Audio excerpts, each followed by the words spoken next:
Voilà. Comme ça, je peux enregistrer. Ça, c'est bon. Ok.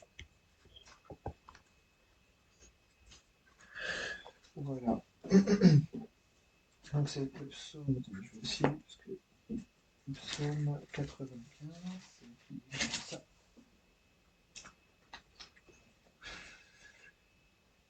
Psaume 95 à partir du verset 7.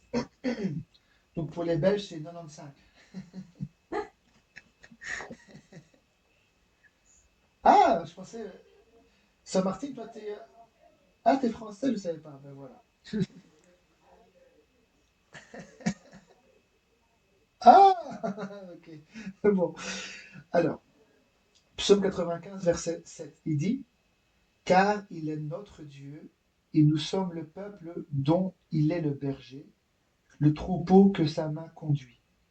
Oh, si vous pouviez écouter aujourd'hui sa voix. N'endurcissez pas votre cœur comme à Mériba, comme à la journée de Massa dans le désert, où vos pères me tentèrent, m'éprouvèrent, quoiqu'ils aient vu mes œuvres pendant 40 ans.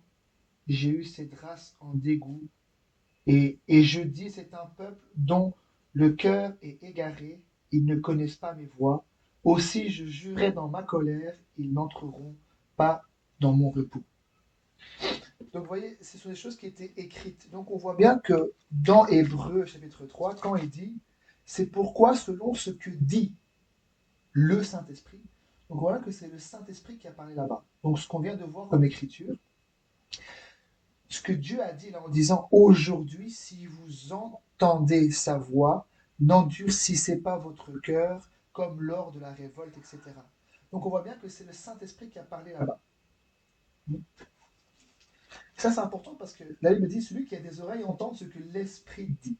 Et vous voyez que l'Esprit a parlé là-bas et la parole est sortie.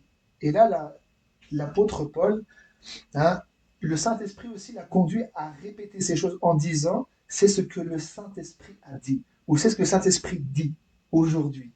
Si vous entendez sa voix, n'endurcissez pas votre cœur. On peut aller encore, ici je vais vous montrer. Hein. Un petit instant, je trouve les écritures. Alors,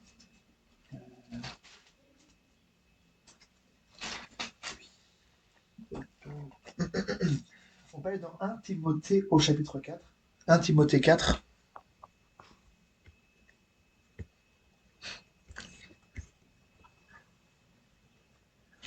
1 Timothée au chapitre 4 à partir du verset 1.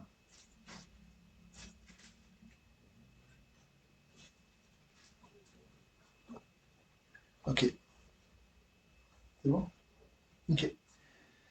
Il dit, mais l'Esprit dit expressément que dans les derniers temps, quelques-uns abandonneront la foi pour s'attacher à des esprits séducteurs et à des doctrines de démons, par l'hypocrisie de faux docteurs portant la marque de la flétrissure dans leur propre conscience. Ils prescrivent de ne pas se marier et de s'abstenir d'aliments que Dieu a créés pour qu'ils soient pris avec action de grâce par ceux qui sont fidèles et qui ont connu la vérité. Car tout ce que Dieu a créé est bon et rien ne doit être rejeté pourvu qu'on le prenne avec action de grâce parce que tout est sanctifié par la parole de Dieu et par la prière. Amen. Donc vous voyez, dans 1 Timothée 4, verset 1, il dit bien, mais l'Esprit dit. Encore une fois, on parle que c'est l'Esprit qui parle. Donc dans toutes les saintes écritures, on le voit que c'est Dieu qui a parlé. Comme l'autre jour, j'avais expliqué dans la parole là, de 1 Pierre, il dit que aucune prophétie de l'Écriture ne peut être un objet d'interprétation particulière. Ça veut dire que un homme ne peut pas prendre une portion de l'Écriture, la prophétique, et de pouvoir lui donner un sens quelconque, comme lui le veut. Parce qu'il dit que ce n'est pas poussé par la volonté d'un homme, mais c'est poussé par le Saint-Esprit que des hommes saints ont parlé de la part de Dieu. Donc c'est le Saint-Esprit C'est Dieu qui leur a dit les choses, c'est Dieu qui leur a parlé, et eux maintenant ont écrit ces choses. Donc c'est le Saint-Esprit qui a parlé. C'est pour ça que souvent, vous voyez dans les prophètes, il dit ainsi parle l'Éternel. Où la parole de Dieu fut adressée à Jérémie, la parole de Dieu fut adressée à tel. Donc c'est bien Dieu, hein, c'est l'Esprit qui a parlé à travers eux. Et ça c'est important parce qu'aujourd'hui, si nous voulons entendre la voix de Dieu, comment dire, si aujourd'hui on peut dire que nous sommes des brebis de son pâturage, ça veut dire que nous avons entendu sa voix. Parce que Jésus dit, je suis le bon berger, celui qui entend ma voix. Donc, il faut, pour que nous puissions être une de ces brebis, il faut que nous ayons au moins une fois un jour dans notre vie entendu sa voix et que nous connaissons sa voix. Et sa voix, c'est seulement les Saintes Écritures. Quand Jésus est venu, il a toujours parlé d'après ce qui est écrit, d'après la parole de Dieu. Il n'est jamais sorti des Saintes Écritures.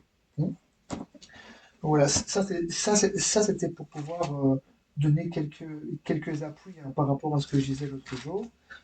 Et j'avais aussi parlé avec les tables de pierre, que le Seigneur,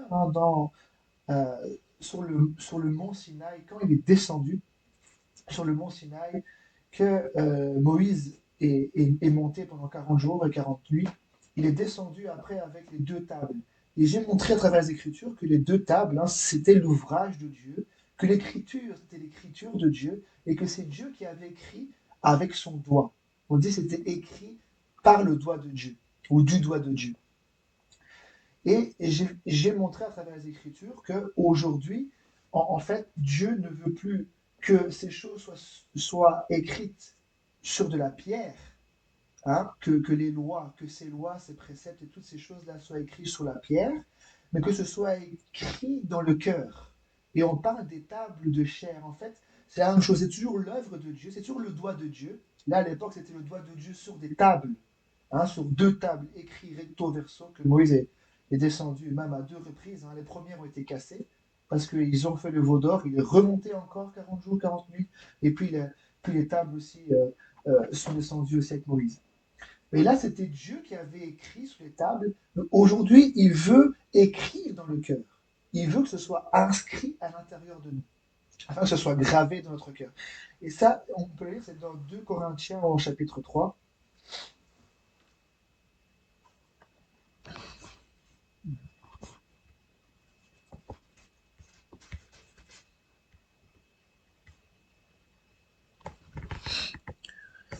Vous me dites quand c'est bon.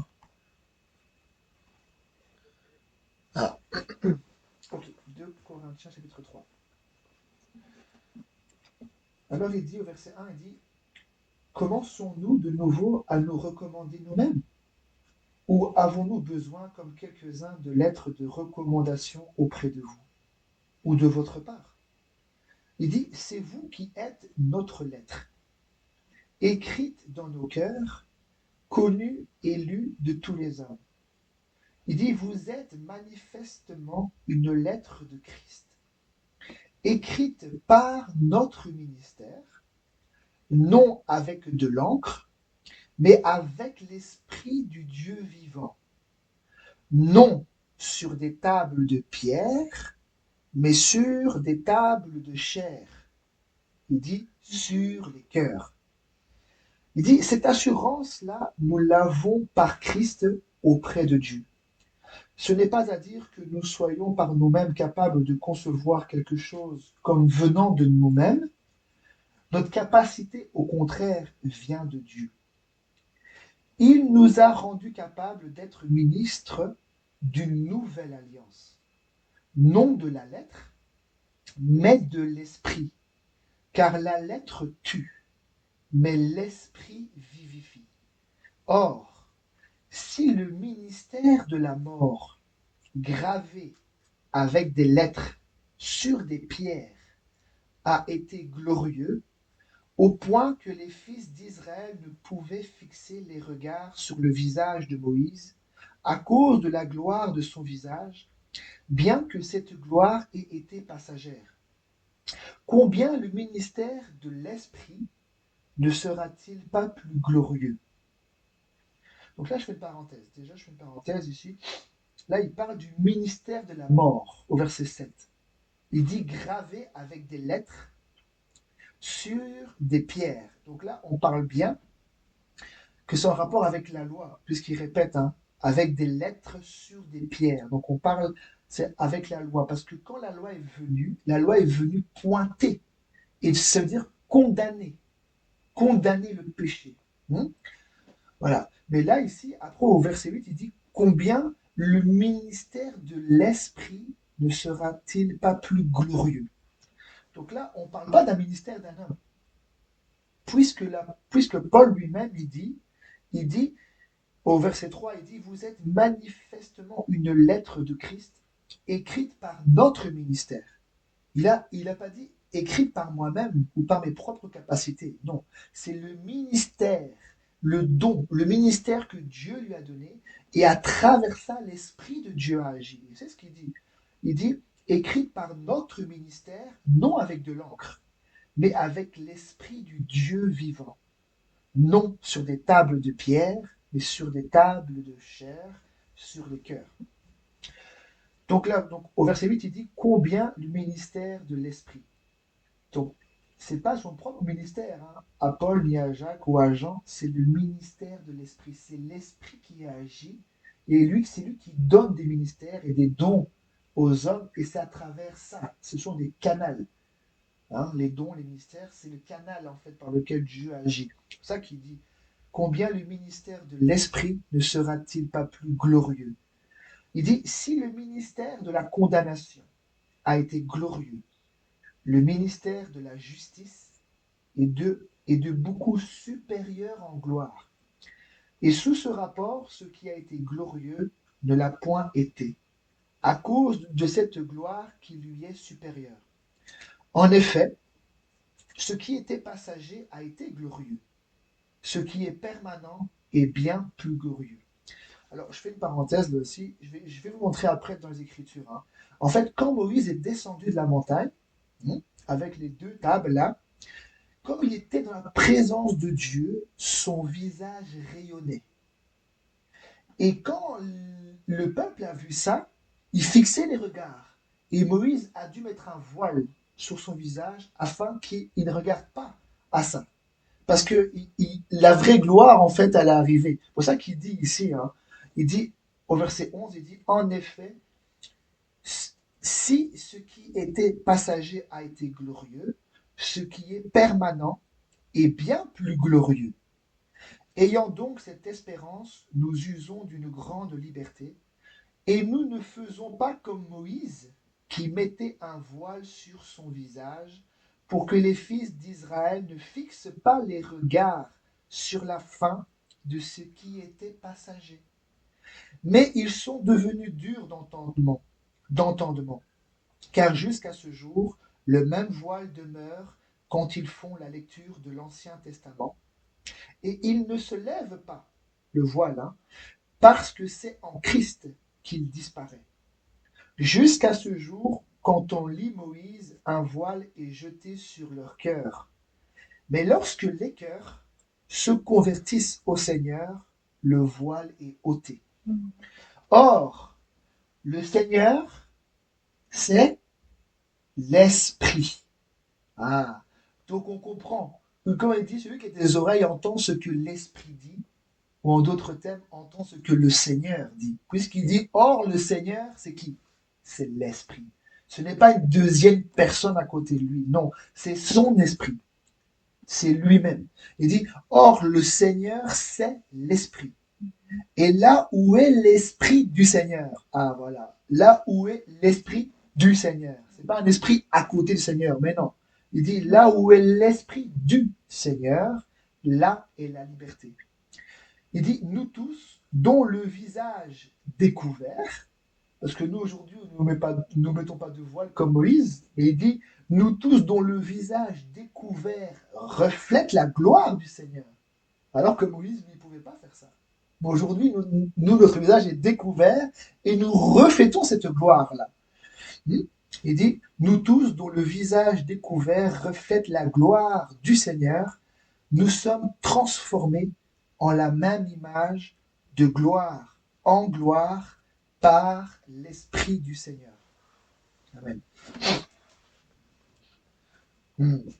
Donc, c'est ça que je voulais appuyer par rapport aux Saintes Écritures. On voit bien qu'aujourd'hui, c'est l'Esprit qui agit. Et là, par exemple, Paul, il parle de ça. Il dit, c'est avec le ministère. Mais le but de Dieu, ce n'est pas que les choses soient gravées sur les pierres, mais que les choses, que les choses soient gravées sur les cœurs. Et il dit par l'Esprit du Dieu vivant. Donc c'est l'Esprit qui agit. Depuis le début, c'est Dieu qui agit par son Esprit. Et encore aujourd'hui, c'est Dieu qui agit par son Esprit. C'est lui qui commence l'œuvre dans une vie et c'est lui aussi qui l'achève. Aucun homme n'a le pouvoir dessus. Pour faire naître de nouveau quelqu'un, personne n'a le pouvoir dessus. C'est selon sa volonté.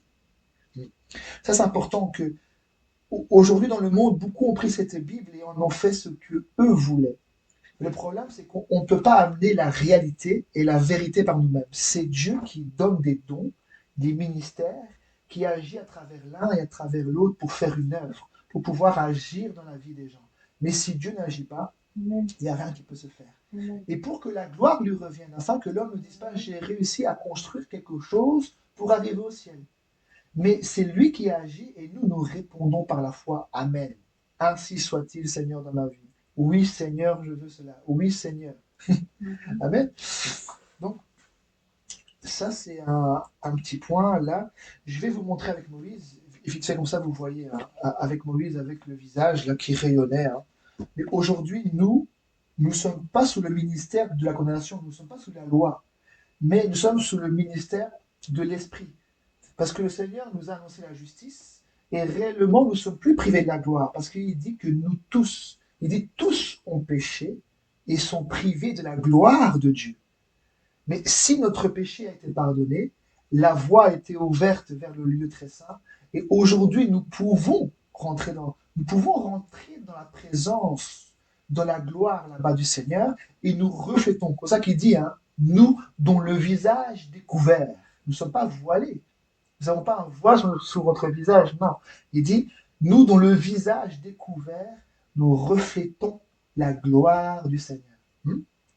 Voilà. Je vais vous montrer.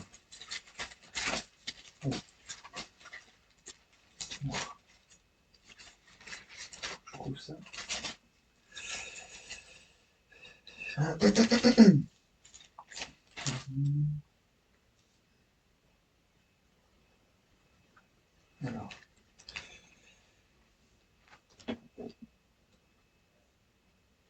Alors, dans Exode 34,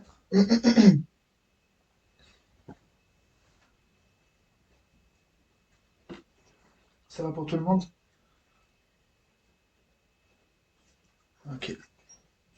Exode 34, verset 27.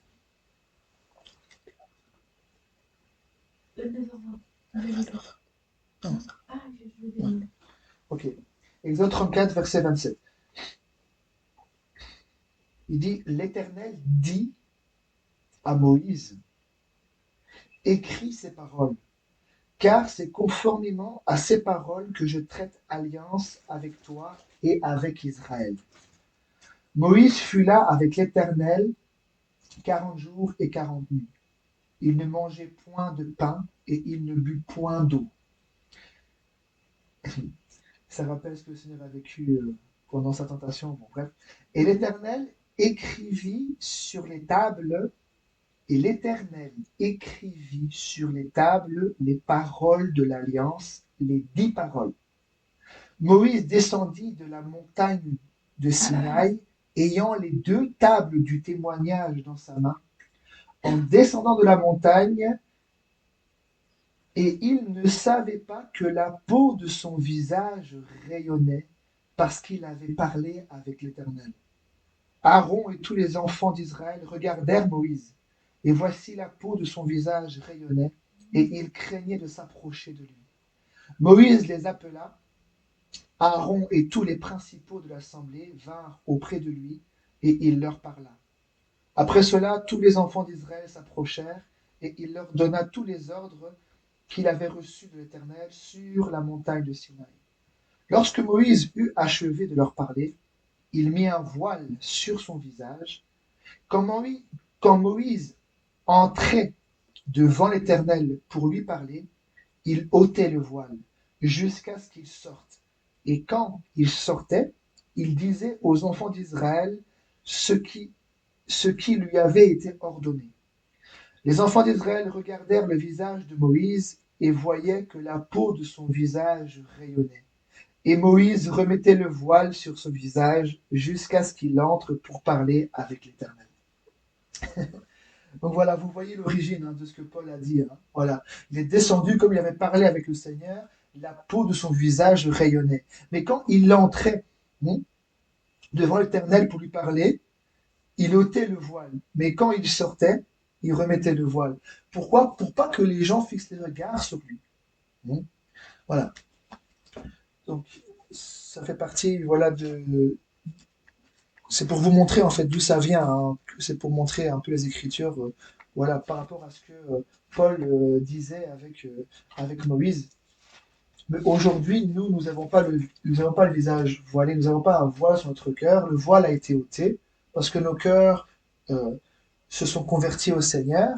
Et aujourd'hui, notre visage est découvert. Et nous reflétons la gloire du Seigneur. Parce que cette gloire-là, elle est permanente. Alors que la gloire, la gloire qui rayonnait du visage de Moïse, celle-là, elle était passagère. Alors qu'aujourd'hui, cette gloire, elle est permanente. C'est ça. Donc, je vais continuer. J'espère que c'est bon pour vous tous. Oui?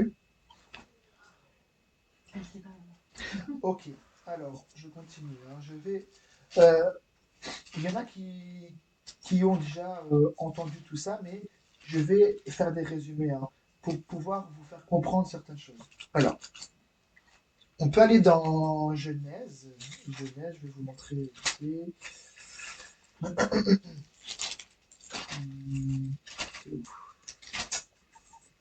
Genèse. Genèse 7.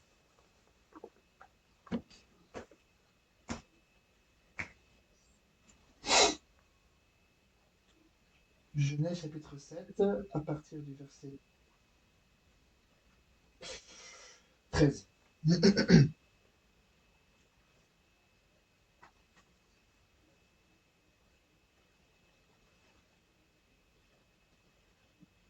Ok. C'est bon pour tout le monde? Oui. Ok. Alors Dieu dit à Noé, la fin de toute chair est arrêtée devant moi, car ils ont rempli la terre de violence. Voici, je vais les détruire avec la terre. Fais-toi une arche de bois de gopher. Donc c'est un ordre que Dieu lui a donné. Fais-toi une arche de bois de gopher. Tu disposeras cette arche en cellules et tu l'enduiras de poids en dedans et en dehors. Voici comment tu la feras. L'arche aura 300 coudées de longueur, 50 coudées de largeur et 30 coudées de hauteur. Tu feras à l'arche une fenêtre que tu réduiras à une coudée en haut. Tu établiras une porte sur le côté de l'arche et tu construiras un étage inférieur, un deuxième et un troisième. Alors, on peut aller voir au verset 22 maintenant. Je descends, je fais des résumés, comme ça, c'est pour comprendre la pensée. Il dit, c'est ce que fit Noé. Il exécuta tout ce que Dieu lui avait ordonné. Alors, quand vous lisez après les chapitres, on peut le voir que l'arche n'a pas coulé, l'arche n'a pas été détruite, mais ceux qui sont rentrés dans cette arche, ils ont été sauvés. Donc Dieu a donné l'architecture, un modèle, un modèle de construction. Et le Seigneur avait révélé ça à Noé. Et certainement que Noé avait l'image, la compréhension divine de comment il devait faire. Et le Seigneur avait dit avec du bois de gopher. C'était pas du bois d'érable, non, c'était du bois de gopher. Il devait faire les choses comme Dieu lui avait dit. Parce que certainement, s'il n'aurait pas exécuté les ordres comme Dieu lui avait dit, certainement qu'ils auraient aussi péri. Mais Noé a exécuté conformément aux ordres que Dieu lui avait donnés. Voilà. Alors, on peut continuer, hein, c'est dans Exode. Là, je vais juste. C'est pour vous montrer, encore une fois, je veux mettre toute la gloire à Dieu et montrer que c'est Dieu qui agit. C'est lui qui a agi dès le commencement. C'est par son esprit. Il a révélé les choses aux hommes. Il a parlé à des hommes. Il a donné des ordres à des hommes. Et les hommes devaient exécuter ces ordres pour que Dieu soit là, pour qu'il soit protégé, pour qu'il puisse être en ordre avec Dieu. Alors, c'est dans Exode 25, je crois, par là.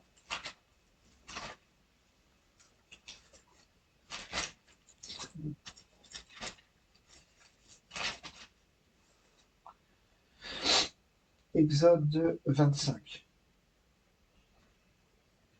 verset 1.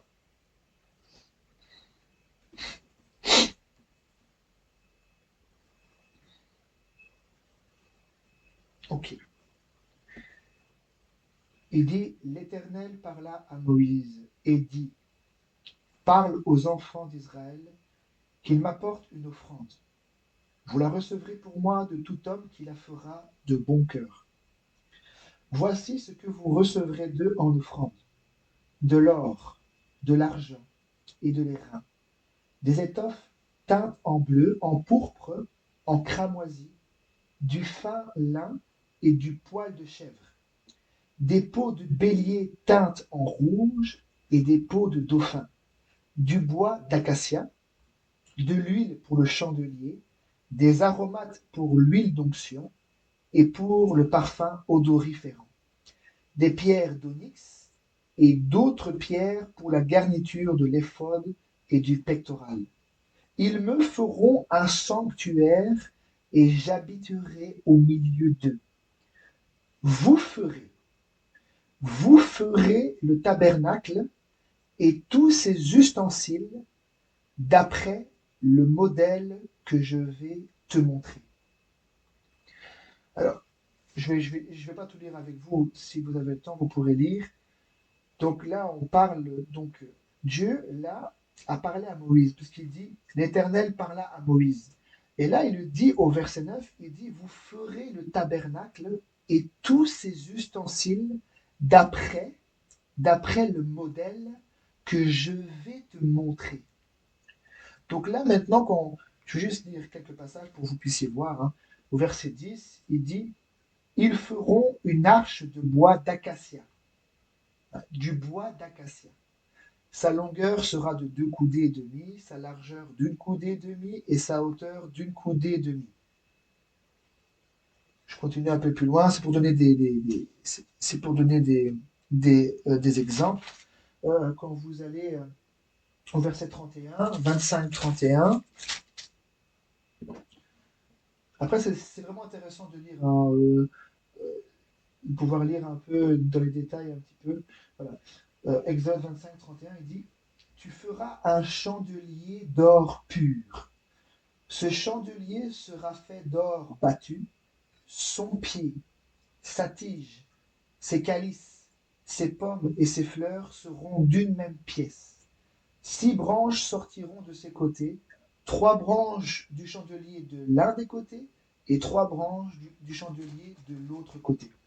Alors quand vous lisez tout ça, en fait, vous voyez en détail en fait que Dieu avait demandé à Moïse de pouvoir faire un tabernacle, mettre une tente au-dessus du tabernacle avec des pots, de pouvoir faire des tapis, de pouvoir faire un parvis, de pouvoir faire l'autel là où on sacrifie les holocaustes, pouvoir faire un autel là où on brûle les parfums, de pouvoir faire une arche où on met les tables de la loi avec la verge d'Aaron qui avait fleuri, avec la manne avec une portion de la manne qui était descendue du ciel, pouvoir faire un voile qui sépare le lieu saint du lieu très saint, de faire un chandelier et tous les ustensiles pour les sacrifices. Et tout ça, c'était bien précis.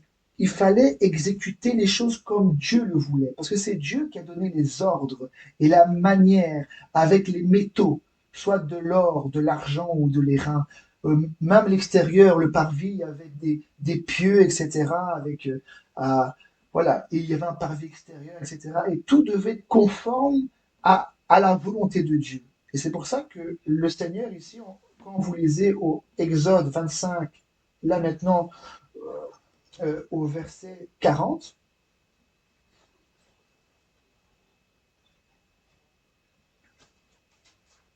il dit, il dit regarde. C'est important les mots, hein. Il dit regarde. Donc, qu'est-ce que Dieu était en train de lui montrer en fait? Qu'est-ce que Dieu est en train de lui montrer le modèle dans son esprit? Dieu est en train de lui faire voir en fait la chose. Il entend la parole, mais il voit l'architecture, il voit le dessin, il voit la manière dont Dieu veut. Et Dieu lui dit regarde, regarde avec ton esprit, regarde et fais d'après le modèle qui t'est montré sur la montagne. Amen. Donc, quand vous voyez après, hein, je vais passer les chapitres, mais c'est pour vous montrer. Mais si vous avez le temps de pouvoir lire un petit peu dans les détails, c'était vraiment très précis, avec le poids, la mesure, la longueur, la largeur de certaines choses. Alors, je vais passer. Tac, tac, on peut aller au chapitre 31.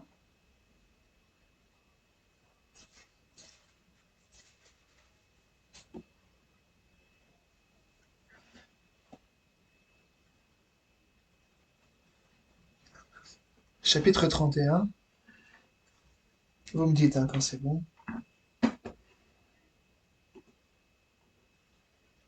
Je vais mettre. Alors, verset 1, il dit l'Éternel parla à Moïse et dit sache que j'ai choisi Betsalel, fils d'Uri, fils de Hur, de la tribu de Juda. Je l'ai rempli de l'Esprit de Dieu, de sagesse, d'intelligence et de savoir pour toutes sortes d'ouvrages. Je l'ai rendu capable de faire des inventions, de travailler l'or, l'argent et l'airain, et de graver les pierres à enchâsser, de travailler le bois et d'exécuter toutes sortes d'ouvrages. Et voici, je lui ai donné pour aide Oholiab, fils d'Aïsamach, de la tribu de Dan. J'ai mis de l'intelligence dans l'esprit de tous ceux qui sont habiles pour qu'ils fassent tout ce que je t'ai ordonné.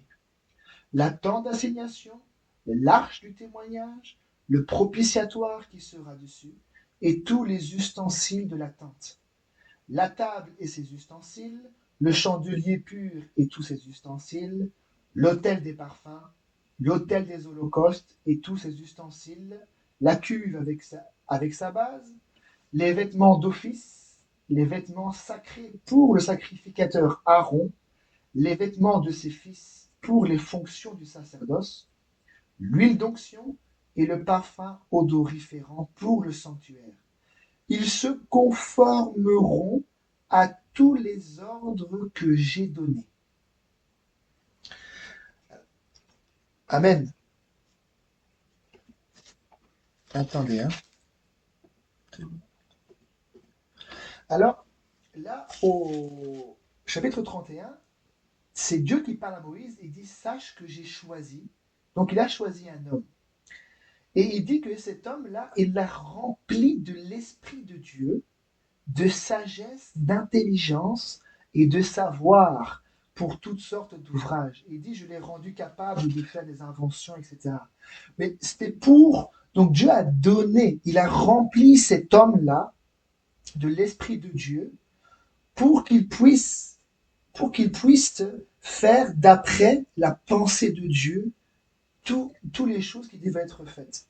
Et il dit, et je lui ai donné aussi pour aide Oholiab, fils d'Aïsamach, de la tribu de Dan. Il dit, j'ai mis de l'intelligence dans l'esprit de tous ceux qui sont habiles pour qu'ils fassent tout ce que je t'ai ordonné. Donc dans le but, il a mis de l'intelligence dans l'esprit de tous ceux qui étaient habiles pour qu'ils fassent tout ce que je t'ai ordonné. Donc là aussi, Dieu a donné de l'intelligence aussi dans l'esprit des personnes qui étaient habiles aussi dans tout ce qui est le travail du bois, etc. Avec Bezalel, là, qui était aussi rempli de l'esprit de Dieu, de sagesse et d'intelligence. Et le but, c'était quoi? C'est de donner l'intelligence. C'est qu'il puisse faire d'après le modèle que Dieu avait montré à Moïse, pour qu'il puisse comprendre la pensée de Dieu et de pouvoir faire les choses comme Dieu le voulait, selon la pensée de Dieu. Amen. Alors, je continue. Hein.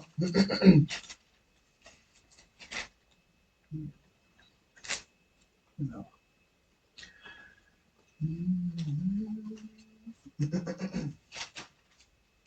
Alors, on va avancer. Exode 39. Exode 39. Ça va pour l'instant? Ça va? D'accord. Ok.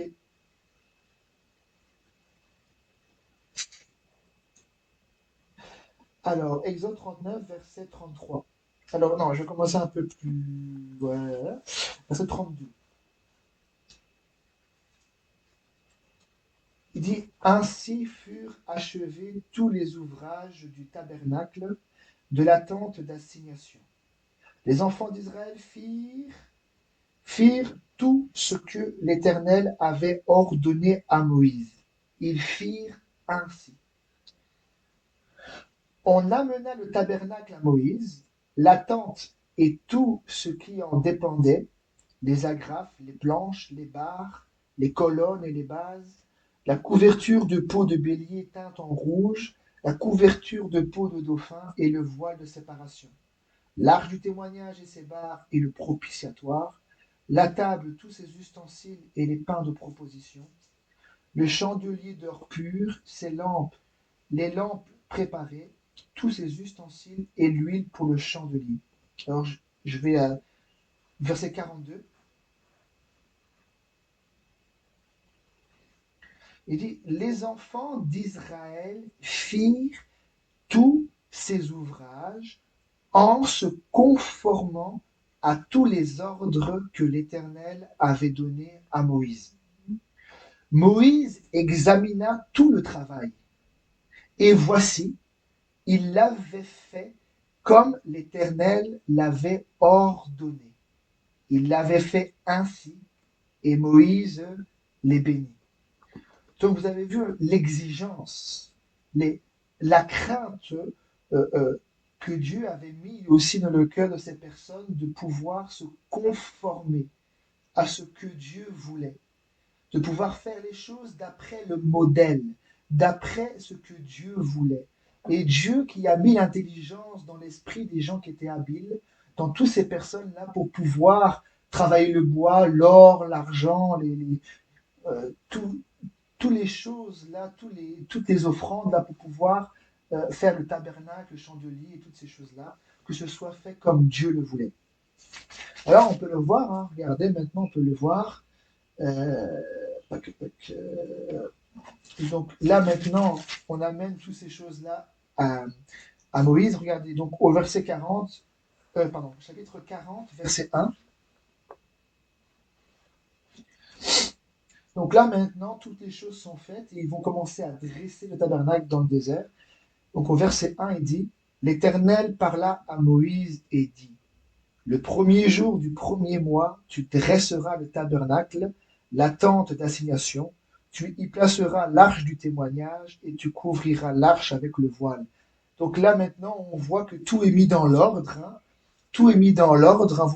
Si vous avez le temps, vous pouvez le lire. Tout est mis dans l'ordre, le chandelier à sa place, toute chose à sa place. Hein. Voilà, comme Dieu le voulait. Alors on peut avancer là maintenant, voilà, je vais abréger au verset 28, 40, 28.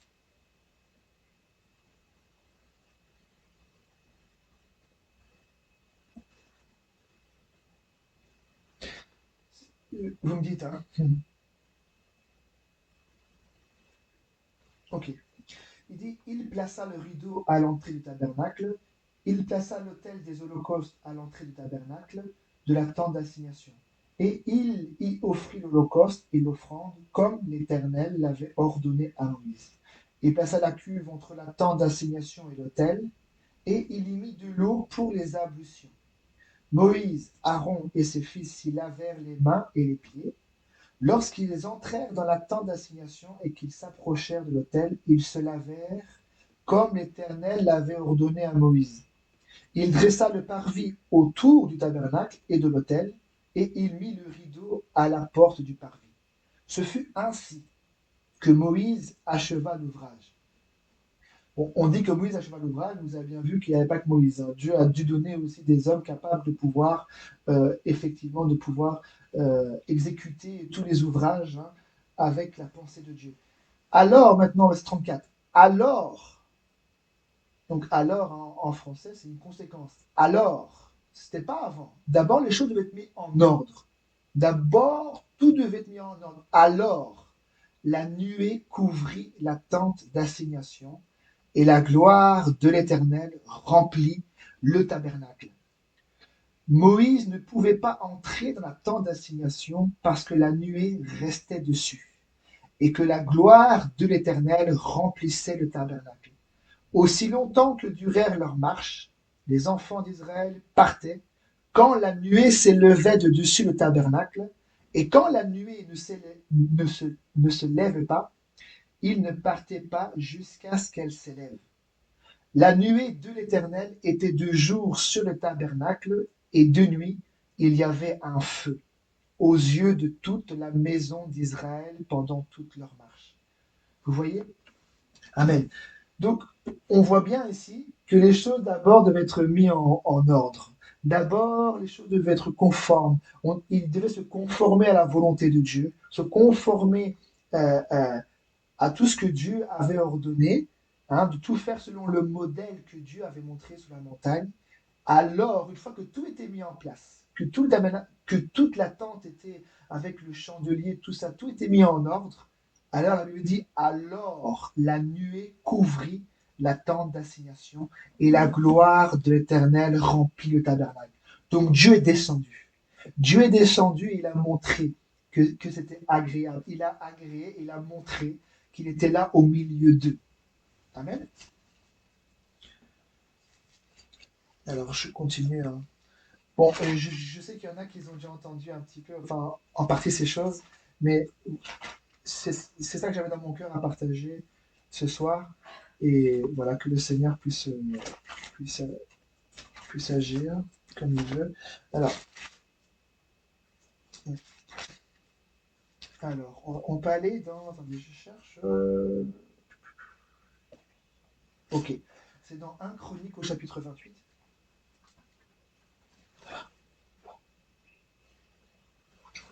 « 1 Chronique 28.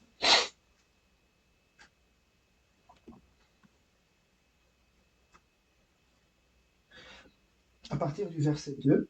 Donc là, on est dans la période du roi David.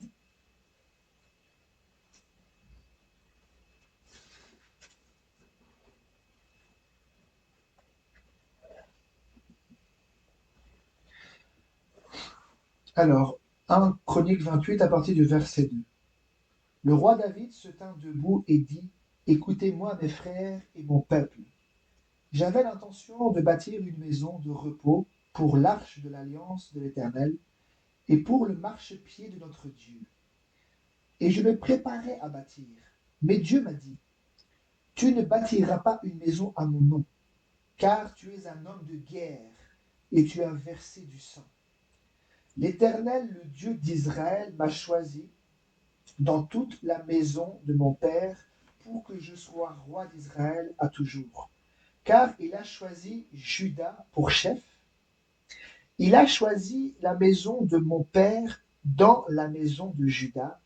Et parmi les fils de mon père, c'est moi qu'il a voulu faire régner sur tout Israël.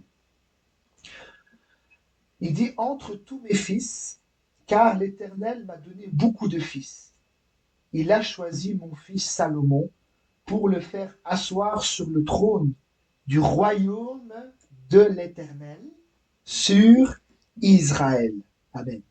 Il m'a dit, Salomon, ton fils, bâtira ma maison et mes parvis, car je l'ai choisi pour mon fils, et je serai pour lui un père. Alors on peut monter au verset 10. Donc là maintenant il parle à son fils, à Salomon. Il dit, considère maintenant que l'Éternel t'a choisi afin que tu bâtisses une maison qui serve de sanctuaire. Fortifie-toi et agis. Alors c'est là où maintenant je vais mettre l'accent et l'attention. L'attention. Il dit, David donna à Salomon son fils le modèle du portique et des bâtiments, des chambres du trésor, des chambres hautes, des chambres intérieures et de la chambre du propitiatoire. Alors écoutez bien ici. Moi j'ai une version, mais on va voir dans d'autres. Il dit, il lui donna, donc à Salomon, David donna, il lui donna le plan de tout ce qui lui avait été révélé par l'Esprit. Alors vous avez quoi là, pour voir un peu?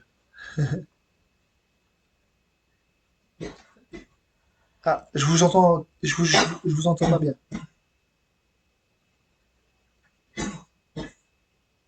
C'est ça que vous avez? D'accord. Ah voilà. Mais la bonne version, c'est il lui donna le plan. Donc David donna le plan à Salomon parce que le temple de l'Éternel là-bas qui était à Jérusalem, hein, bon maintenant il a été détruit, maintenant il y a une mosquée là-bas, hein, mais le temple de Jérusalem n'était pas encore construit. On dit même le temple de Salomon.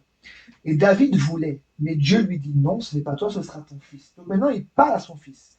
Mais là, on voit que David, la Bible dit qu'il était aussi prophète.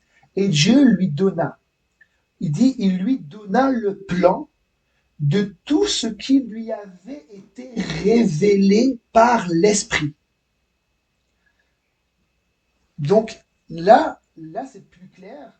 Ben, vous pourrez chercher dans notre traduction, hein, 1 Chronique 28, 12, et vous verrez hein, que, enfin moi en tout cas, j'ai cette traduction-là. Donc il faudra voir peut-être dans Darby ou dans Martin.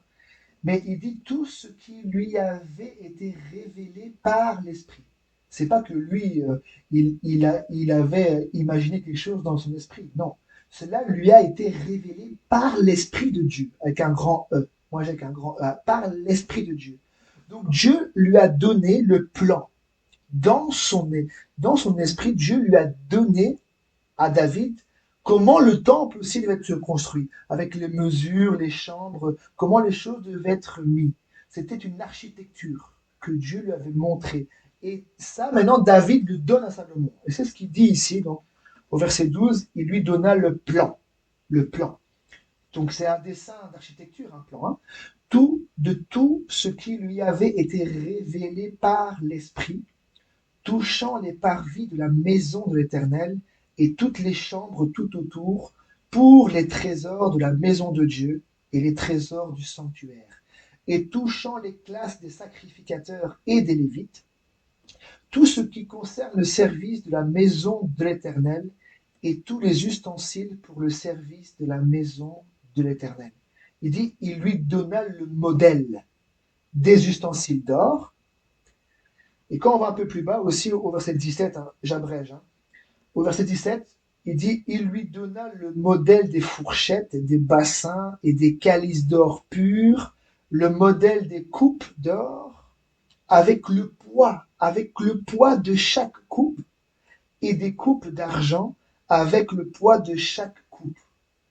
Donc Dieu lui a montré à David, il voyait ça dans son esprit, comment les ustensiles, comment les choses devaient être, même avec le poids, tout. Alors, on descend ici au verset 18, il dit, et le modèle de l'autel des parfums en or épuré avec le poids. Il lui donna encore le modèle du char, des chérubins d'or qui étendent leurs ailes et couvrent l'arche de l'alliance de l'Éternel. Il dit, c'est par un écrit de sa main, dit David, que l'Éternel m'a donné l'intelligence de tout cela, de tous les ouvrages de ce modèle. Amen. Donc là, c'est clair. Hein, il dit, c'est par un écrit de sa main, dit David, que l'Éternel m'a donné l'intelligence de tout cela, de tous les ouvrages de ce modèle. Donc là, j'ai abrégé, mais vous voyez, hein, c'est vraiment très précis. Hein. C'est vraiment précis, les choses étaient précises. Et David s'est conformé, il s'est conformé à tout ça. Alors on peut le lire, hein. Attendez, je vais ici, dans 2 Chroniques chapitre 3.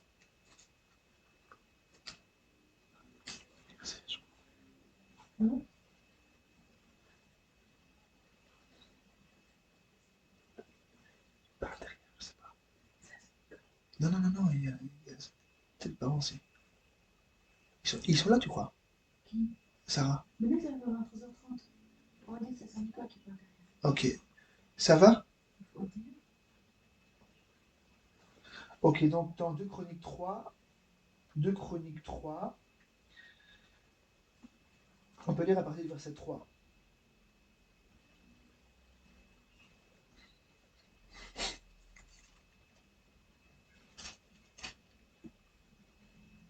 Ça va? Ok. 2 Chroniques 3, à partir du verset 3, il dit: Voici sur quel fondement Salomon bâtit la maison de Dieu. La longueur en coudées de l'ancienne mesure était de 60 coudées et la largeur de 20 coudées. Le portique sur le devant avait 20 coudées, etc., etc. Donc là, il montre les détails, hein, de comment les choses sont faites. Alors, je vais aller un peu plus loin ici pour vous montrer.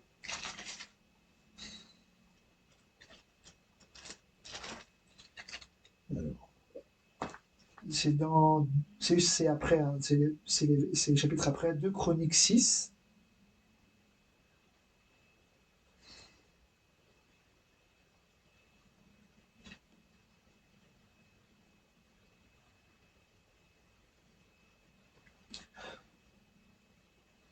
Dites-moi, hein, quand vous y êtes. Hein. 2 Chroniques 6, verset 12. Donc c'est bien après, hein, que toutes les choses ont été faites. Ici, il dit: Salomon se plaça devant l'autel de l'Éternel, en face de toute l'assemblée d'Israël, et il étendit ses mains. Car Salomon avait fait une tribune d'airain et l'avait mise au milieu du parvis. Alors maintenant, il commence à prier. Il commence à prier. Alors on peut lire un petit peu. Hein, voilà, ici. Donc, il dit: Elle était longue. Hein, donc je continue verset 13. Hein. Elle était longue de 5 coudées, large de 5 coudées et haute de 3 coudées. Il s'y plaça, se mit à genoux en face de toute l'assemblée d'Israël et étendit ses mains vers le ciel. Et il dit: Ô Éternel, Dieu d'Israël, il n'y a point de Dieu semblable à toi. Dans les cieux et sur la terre, tu gardes l'alliance et la miséricorde envers tes serviteurs qui marchent en ta présence de tout leur cœur. Ainsi tu as tenu parole à ton serviteur David mon père, et ce que tu as déclaré de ta bouche, tu l'accomplis en ce jour par ta puissance. Maintenant, Éternel, Dieu d'Israël, observe la promesse que tu as faite à David mon père en disant: Tu ne manqueras jamais devant moi d'un successeur assis sur le trône d'Israël, pourvu que tes fils prennent garde à leur voie et qu'ils marchent dans ma loi comme tu as marché en ma présence. Alors, on va aller un peu plus loin. Verset 40. Verset 40. Maintenant, ô mon Dieu, que tes yeux soient ouverts. Donc, c'est la suite, hein, de la prière, mais j'ai abrégé parce qu'on ne va pas tout lire. Maintenant, ô mon Dieu, que tes yeux soient ouverts et que tes oreilles soient attentifs. Vous avez vu, hein? Que tes yeux, hein, on parle des yeux du Seigneur, hein? Que tes yeux soient ouverts et que tes oreilles soient attentifs à la prière faite en ce lieu. Maintenant, Éternel Dieu, lève-toi, viens à ton lieu de repos, toi et l'arche de ta majesté. Que tes sacrificateurs, Éternel Dieu, soient revêtus de salut, et que tes bien-aimés jouissent du bonheur. Éternel Dieu, ne repousse pas ton oint, souviens-toi des grâces accordées à David, ton serviteur. Lorsque Salomon eut achevé de prier, le feu descendit du ciel et consuma l'holocauste et les sacrifices, et la gloire de l'Éternel remplit la maison. Amen. Donc c'est pour vous montrer encore une fois, c'est que le temple a été construit, il a fait selon le modèle que Dieu avait donné à David. Il s'est conformé à toutes ces choses. Il y a eu aussi tout un travail derrière. Il y a pas, il y a eu des hommes qui sont venus apporter du bois, etc., etc. Ils ont fait les choses comme Dieu le voulait. Il a commencé à prier. Parce que c'est Dieu qui avait dit qu'il allait choisir, bon, c'est pas le sujet, mais je fais une parenthèse, que Dieu allait choisir un lieu pour faire résider son nom. Et la Bible dit qu'il a choisi Jérusalem.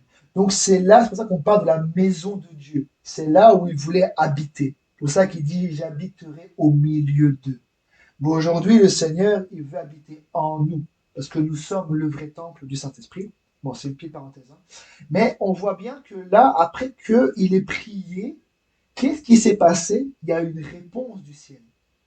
Quand ils se sont conformés, quand les choses étaient bibliques, quand les choses étaient selon les saintes écritures, qui s'est conformé, qu'ils ont fait les choses par révélation, parce que c'était un plan que Dieu avait donné, il fallait aussi qu'ils se conforment selon la pensée de Dieu, pas selon leur pensée, mais en accomplissant la volonté de Dieu, selon toute cette révélation, tout ce plan-là que Dieu avait donné à David pour Salomon.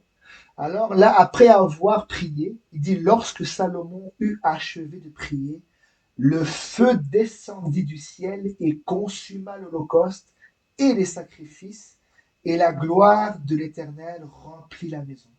Voilà. Donc Dieu a confirmé, comme avec le tabernacle, quand les choses étaient conformes, alors la nuée descendit. C'est toujours comme ça. Dieu ne peut pas descendre s'il n'y a pas la vérité dans le cœur. Dieu ne peut pas descendre si au préalable la vérité n'est pas établie. C'est un Dieu d'ordre, c'est un Dieu de principe. C'est comme ça qu'il faut d'abord entendre la vérité. Alors Dieu descend. Et quand on se conforme, voilà, bon, c'est pour vous montrer certaines choses. Alors maintenant, je vais aller dans le Nouveau Testament pour vous montrer. Aujourd'hui, le temple, bon, il va être reconstruit, c'est une parenthèse. Aujourd'hui, les Juifs qui sont là-bas sur le mur de lamentation, qui sont, je ne sais pas si vous voyez parfois à la télévision, ils font des hochements de tête en avant, en arrière, comme ça, vers le mur. On parle du mur de lamentation, donc ils se lamentent. Pourquoi? Parce que le temple a été détruit par les Romains sous Titus en l'an 70.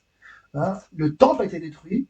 Et là, maintenant, ils savent que le fait qu'ils reviennent sur leur terre, quand Israël est à la première déportation d'Israël, quand ils ont péché après Salomon, jusqu'à arriver à un certain roi, Dieu avait déjà annoncé à travers les prophètes qu'il allait venir faire venir les Chaldéens, Nebuchadnezzar, les Babyloniens pour pouvoir détruire. Donc, ils ont été, premièrement, une partie d'Israël a été en captivité babylonienne. Après 70 ans, ils sont revenus. Et ils savaient que quand ils reviennent sur leur terre, alors le temple doit être reconstruit. Parce que si le temple est reconstruit, c'est-à-dire que Dieu est là. Dieu est au milieu d'eux. Et quand vous voyez le premier temple de Salomon qui a été détruit, au temps d'Esdras, sous la domination des Perses, depuis les Babyloniens, mais c'était les Perses, Cyrus, roi de Perse, Dieu le réveille son esprit et il demande à tous ceux de son royaume, il dit de quiconque est du peuple là, d'Israël, qu'ils montent à Jérusalem et qu'ils bâtissent la maison de l'Éternel. Et quand vous lisez le livre d'Esdras, vous voyez que les choses n'ont pas été faites par hasard.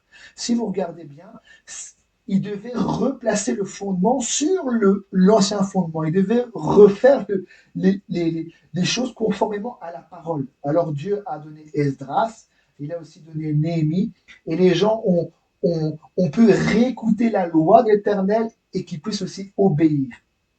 Et c'est ça aujourd'hui qui se passe, c'est qu'aujourd'hui, depuis l'an 70, sous Titus, les Juifs ont été exilés. Il y a peut-être une partie qui est restée, mais le fait que Israël revienne, depuis que Israël est revenu, et que maintenant, c'est maintenant de nouveau un État, hein, vers 1948, je pense par là, où ils ont déclaré l'État d'Israël.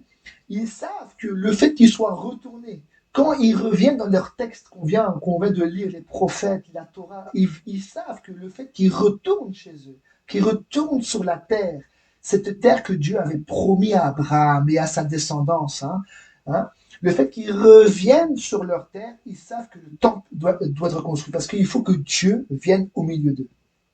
Bien sûr, ils attendent le Messie parce qu'il y a cette partie d'Israël qui n'a pas reconnu.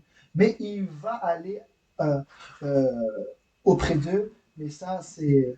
Bon, je ne rentre pas dans les détails. Mais il faut savoir qu'Israël, là-bas, le fait qu'il soit sur le mur comme ça, il faut savoir qu'Israël, c'est, d'après les textes, hein, ils savent qu'il y a un troisième temple qui va être reconstruit et ils savent que le fait qu'ils reviennent sur leur terre, ils savent que le temple, hein, et le fait que Jérusalem redevienne la capitale d'Israël, ils savent que l'horloge prophétique est vraiment très très proche. Et ils savent que Dieu aussi va agir prochainement aussi pour eux. Ça c'est sûr. C'est une parenthèse hein, que je voulais dire. C'est pas rentrer dedans. Alors, alors. C'est des pavés. Hein? C'est des pavés. C'est des pavés, Marie elle dit. Alors, alors attendez. Hein. Alors, si vous allez dans 1 Corinthiens chapitre 3,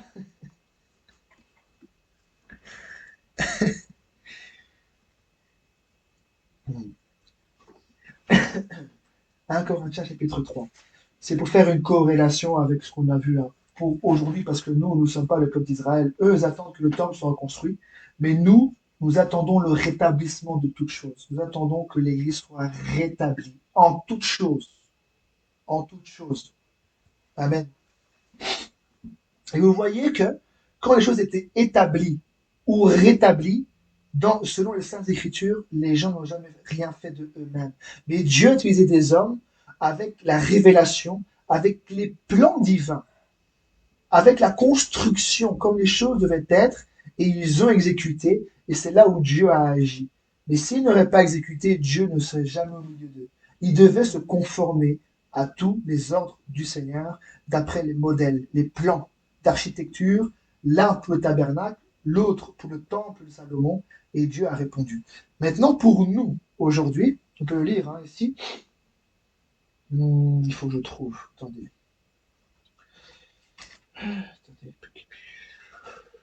Ok. 1 Corinthiens chapitre 3. On peut lire à partir du verset 1. Je crois que c'est pas mal. Il dit, pour moi, frères, ce n'est pas comme à des hommes spirituels que j'ai pu vous parler, mais comme à des hommes charnels, comme à des enfants en Christ. Je vous ai donné du lait, non de la nourriture solide, car vous ne pouviez pas la supporter. Et vous ne le pouvez pas même à présent, parce que vous êtes charnels. En effet, puisqu'il y a parmi vous de la jalousie et des disputes, n'êtes-vous pas charnels? Et ne marchez-vous pas selon l'homme? Quand l'un dit, moi je suis de Paul, et un autre, moi, d'Apollos, n'êtes-vous pas des hommes? Qu'est-ce que donc qu'Apollos? Et qu'est-ce que Paul? Des serviteurs par le moyen desquels vous avez cru, selon que le Seigneur l'a donné à chacun. Il dit, j'ai planté, Apollos a arrosé, mais Dieu a fait croître, en sorte que ce n'est pas celui qui plante qui est quelque chose, ni celui qui arrose, rien. Mais il dit, mais Dieu, c'est lui qui est quelque chose, mais Dieu qui fait croître. Il dit, celui qui plante et celui qui arrose sont égaux. Et chacun recevra sa propre récompense selon son propre travail. Il dit, car nous sommes ouvriers avec Dieu.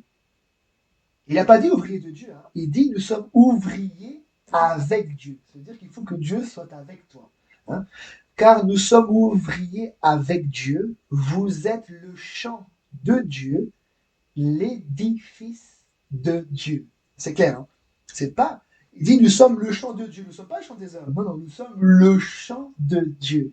Et il dit, nous ne sommes pas l'édifice de l'homme, nous sommes l'édifice de Dieu. C'est lui qui plante, c'est lui qui agit. Et ici, il dit, très important, il dit, selon la grâce de Dieu qui m'a été donnée. Il dit, j'ai posé le fondement comme un sage architecte. Et un autre bâtit dessus. Mais que chacun prenne garde à la manière dont il bâtit dessus.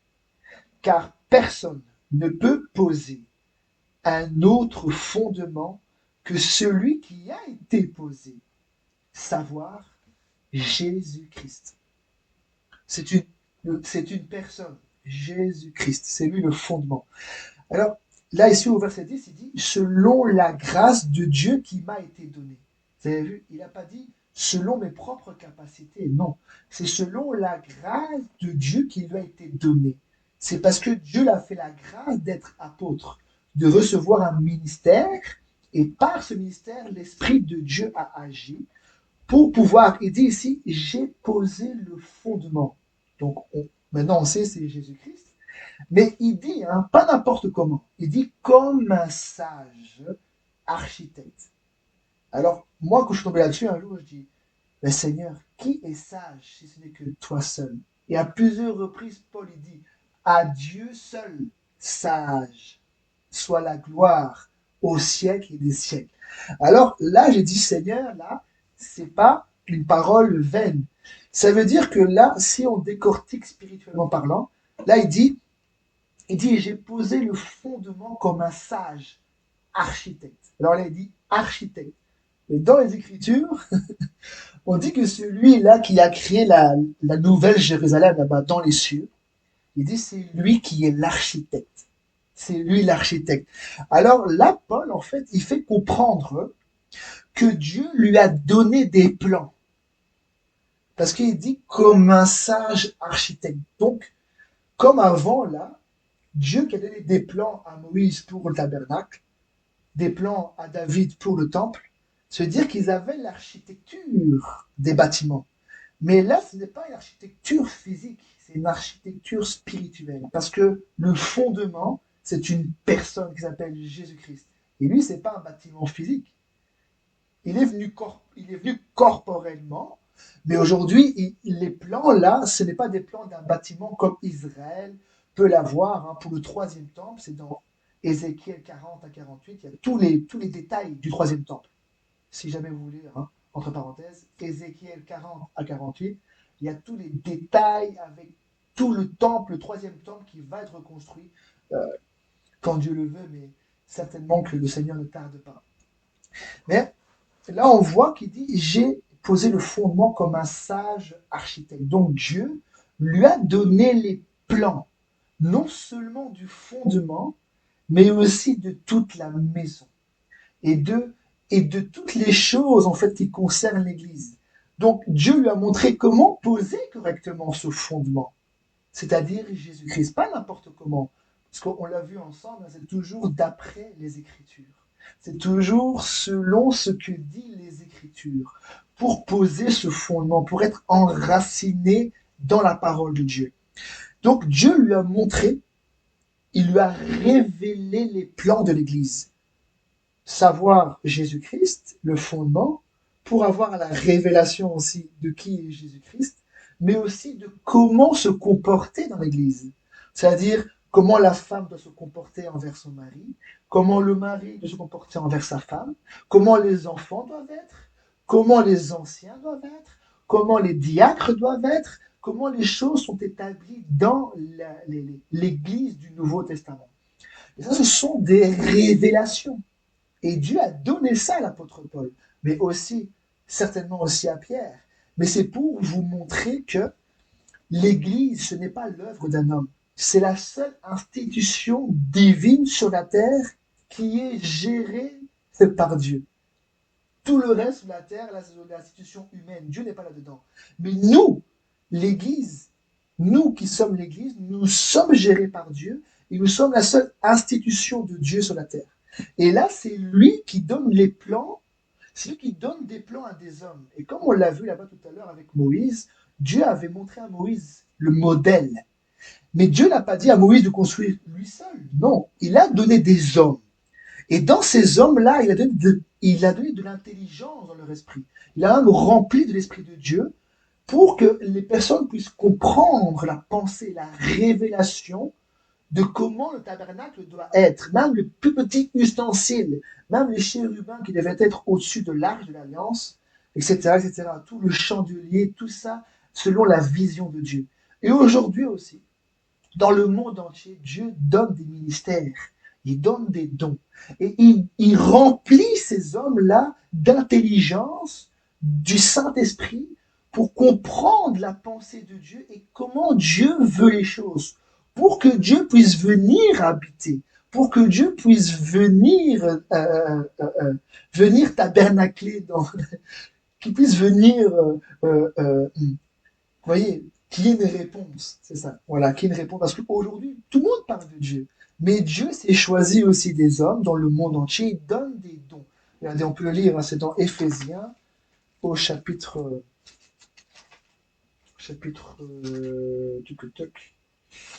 4. Au chapitre 4.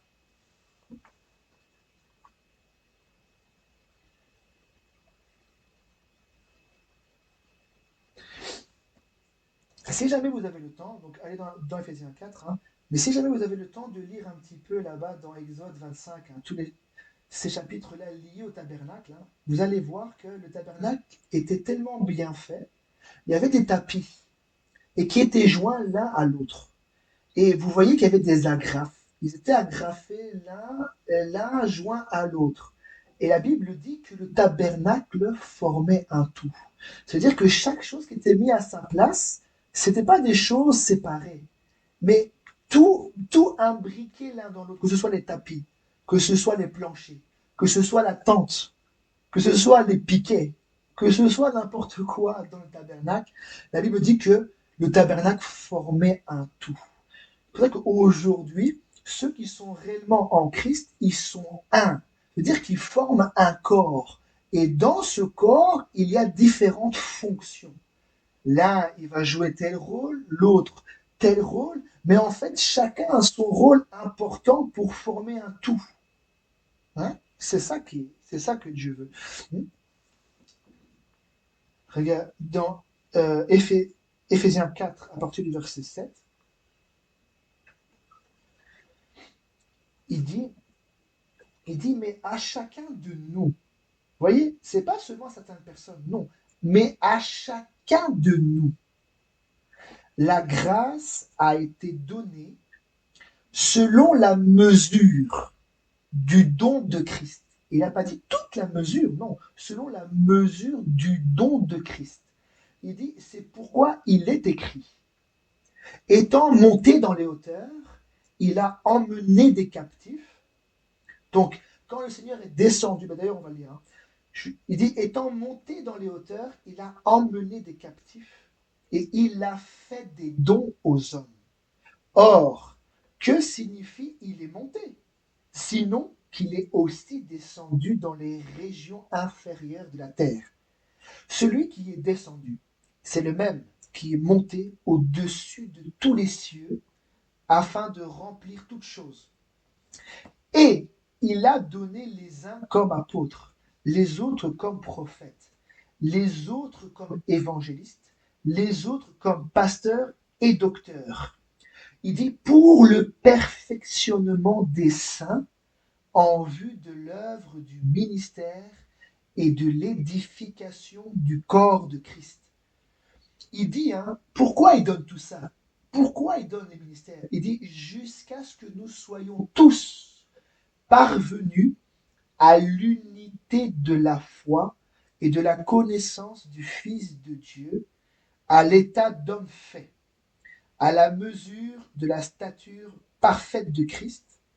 Ainsi, nous ne serons plus des enfants flottants et emportés à tout vent de doctrine par la tromperie des hommes, par leur ruse dans les moyens de séduction, mais en professant la vérité dans l'amour, nous croîtrons à tous égards en celui qui est le chef, Christ.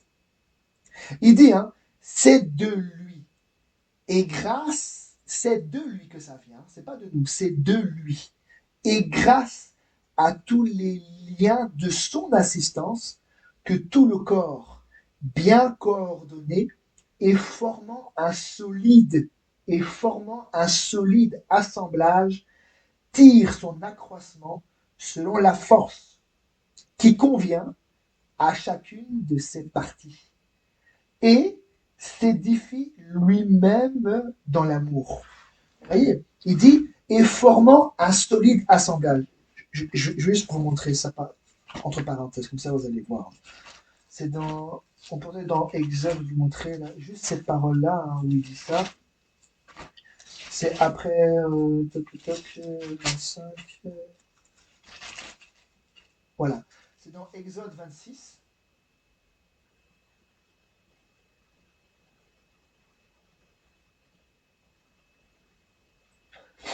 C'est pour montrer qu'il y a une relation en fait. Hein. Les choses qui ont été dans le passé, c'était une image aussi qui annonçait Christ. Et le corps de Christ. Hein. Exode 26 à partir du verset 6.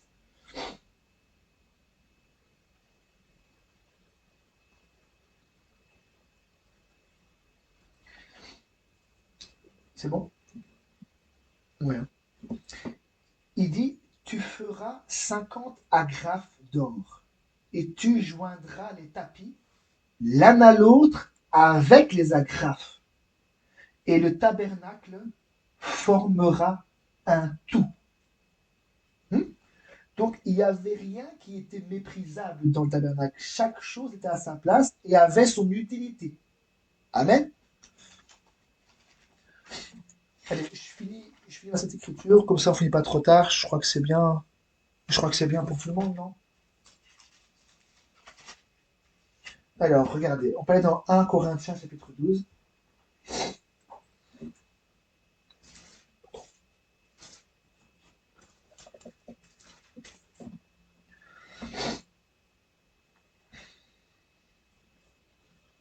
Un Corinthiens chapitre 12.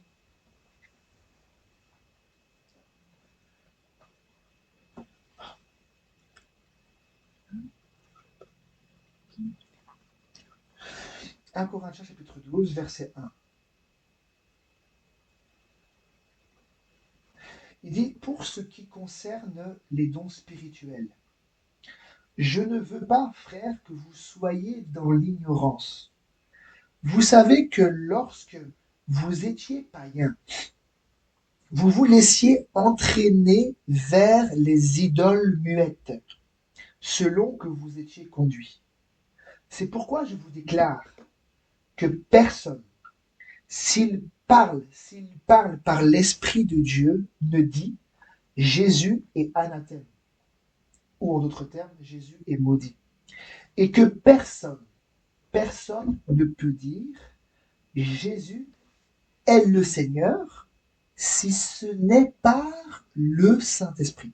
Une petite parenthèse. Hein. Donc, pour là, il dit que personne ne peut dire que Jésus est le Seigneur. Donc, avoir la révélation que ce n'est pas une deuxième personne, mais que c'est le Seigneur là-bas qui a parlé à Moïse, que c'est ce Seigneur-là qui a parlé à Abraham, que c'est lui-là, Jésus, sous une forme humaine. C'est lui. Et pour ça, on peut l'entendre, mais il dit que personne ne peut dire que Jésus est le Seigneur si ce n'est par le Saint-Esprit, parce que c'est l'Esprit qui révèle ces choses-là. Vous comprenez? Alors il dit, au verset 4, il dit, il y a diversité. Si vous bien comprendre. Hein. Il y a diversité de dons, mais le même esprit. Diversité de ministères, mais le même Seigneur. Diversité d'opérations, mais le même Dieu qui opère tout en tous. Or, écoutez, hein, or, à chacun, pas quelques personnes, non, à chacun, Dieu veut à chacun la manifestation de l'Esprit est donnée pour l'utilité commune. Donc quand l'Esprit se manifeste à travers toi, à travers l'un ou à travers l'autre, ce n'est pas pour toi, mais c'est pour l'utilité commune. Amen. Il dit, en effet, à l'un est donné par l'Esprit. Attendez, attendez. Il dit, il dit, à l'un. En effet, à l'un est donné par l'Esprit une parole de sagesse. Attends, parce que il y a un bruit de fond là. Attends, attendez. Ma, ma sœur Nicole, non, je sais pas c'est qui. Il y a un petit bruit de fond, mais je sais pas si c'est. Ah, ok, merci. Alors il dit au verset 8, il dit, en effet, à l'un est donné par l'Esprit une parole de sagesse. Il a dit à l'un. À l'un est donné par l'Esprit, pas par toi-même, pas par nous-mêmes, mais par l'Esprit une parole de sagesse à un autre. Vous voyez, il n'a pas dit que dans une personne, il y aurait tout ça. Non, non. À l'un a été donné par l'Esprit une parole de sagesse, à un autre une parole de connaissance selon le même esprit, à un autre la foi. Alors, je fais une parenthèse, hein, parce que il y a des choses qu'on dit un peu partout. Hein. On dit que la foi, c'est un don de Dieu. Mais quand vous lisez dans Éphésiens, quand le Seigneur dit ça, il ne parle pas de la foi. Il dit cela ne vient pas de vous, c'est le don de Dieu. Il ne parle pas de la foi, il parle de la grâce que nous avons reçue. C'est un don de Dieu. Mais là, quand on parle du don de la foi, c'est un don qui vient de l'Esprit. Et tout le monde n'a pas reçu ce don-là. On a une foi, mais là, le don de la foi, c'est vraiment pour aider le corps vraiment à grandir dans la foi. Et il y a quelque chose qui se manifeste par l'Esprit. Ce n'est pas la même chose. Comprenez? Il dit à un autre la foi. Il dit par le même esprit. À un autre le don des guérisons par le même esprit. À un autre encore le don d'opérer des miracles. À un autre la prophétie. À un autre le discernement des esprits. À un autre la diversité des langues. À un autre l'interprétation des langues. Il dit un seul et même esprit, c'est pas nous, hein, un seul et même esprit opère toutes ces choses. Un seul et même esprit opère toutes ces choses. Et il dit, hein, les distribuant à chacun, pas quelques-uns, à chacun en particulier, comme il veut, comme il veut. Amen. Les distribuant à chacun en particulier comme il veut. Ça veut dire que quand tu es dans le corps, Dieu donne des dons. Mais tout le monde n'a pas reçu les mêmes dons. À l'un a été donné une parole de sagesse, à un autre ceci, à un autre cela. Regardez ici, hein, au verset 12, il dit, car comme le corps est un, oui, le corps du Seigneur, il était entier, il n'était pas divisé quand il était sur la terre, il n'y avait pas un bras là-bas, un pied là-bas, non, il était entier. Et quand il est ressuscité, tout son corps entier était ressuscité. Il dit, car comme le corps est un et a plusieurs membres, donc là il parle de façon humaine, hein, là il ne parle pas de Christ, hein. Il dit, car comme le corps humain est un et a plusieurs membres, et comme tous les membres du corps, malgré leur nombre, ne forment qu'un seul corps, c'est-à-dire que ma main est liée à mon bras est lié à ma poitrine est liée à mon ventre est lié à mes jambes sont liées au bras, aux pieds, etc. Et tout ça, ça forme ça forme un tout. Hein. Et c'est ça qu'il dit. Il dit que comme tous les membres du corps, malgré leur nombre, ne forment qu'un seul corps, ainsi en est-il de Christ. Il dit, nous avons tous en effet été baptisés dans un seul esprit. Donc là, il parle du baptême de cet esprit. Pour former un seul corps, soit juif, soit grec, soit esclaves, soit libres, et nous avons tous été abreuvés d'un seul esprit. Ainsi, le corps n'est pas un seul membre, mais il est formé de plusieurs membres. Si le pied, si le pied disait, parce que je ne suis pas une main, je ne suis pas du corps, ne serait-il pas du corps pour cela? Il dit, et si l'oreille disait, parce que je ne suis pas un œil, je ne suis pas du corps, ne serait-elle pas du corps pour cela? Se dire, bah, moi je suis pas un apôtre, donc je suis pas du corps. Moi je suis pas un prophète, donc je suis pas du corps. Il dit, si. Il dit, ne sera-t-il pas du corps pour cela? Il dit, si tout le corps était œil, où serait l'ouïe? Si le corps, si il était, donc le corps, s'il était tout ouïe, où serait l'odorat? Maintenant, Dieu a placé, c'est Dieu, Dieu a placé chacun des membres dans le corps, comme il l'a voulu. Alors, souvent, moi, j'aime bien regarder les étoiles, et ça m'a toujours impressionné. Même la Bible dit, c'est Paul qui le dit, même une étoile diffère en éclat d'une autre étoile. Une étoile ne brille pas de la même manière, chacun brille à sa manière. Mais Dieu a placé les étoiles, chacun à sa place, et chacun brille. Mais là, dans le corps, il dit, maintenant, maintenant, Dieu a placé chacun des membres dans le corps, comme il a voulu. Il y en a qui est le bras, l'autre il est les jambes, l'autre il est l'œil, l'autre il est l'oreille, et tout ça, ça forme un seul corps. Et là, il dit, si tous étaient un seul membre, où serait le corps? C'est-à-dire que si tous on serait apôtres, où seraient les évangélistes? Où seraient les prophètes? Où seraient les dons? Où seraient les ceci? Non. Il dit maintenant, donc, il y a plusieurs membres et un seul corps. L'œil ne peut pas dire à la main, je n'ai pas besoin de toi. Ni la tête dire aux pieds, je n'ai pas besoin de vous. Mais bien plutôt, les membres du corps qui paraissent être les plus faibles sont nécessaires. Ah oui, Si je prends mon petit doigt qu'on appelle l'auriculaire, parfois ça me chatouille dans mon oreille, ça me fait du bien parce que je peux, je pèse un peu dans mon oreille, chatouiller, bon c'est pas très propre, mais ça me fait du bien parfois. Il me sert le petit doigt, il me sert. Alors ici, il dit, mais bien plutôt les membres du corps qui paraissent être les plus faibles sont nécessaires.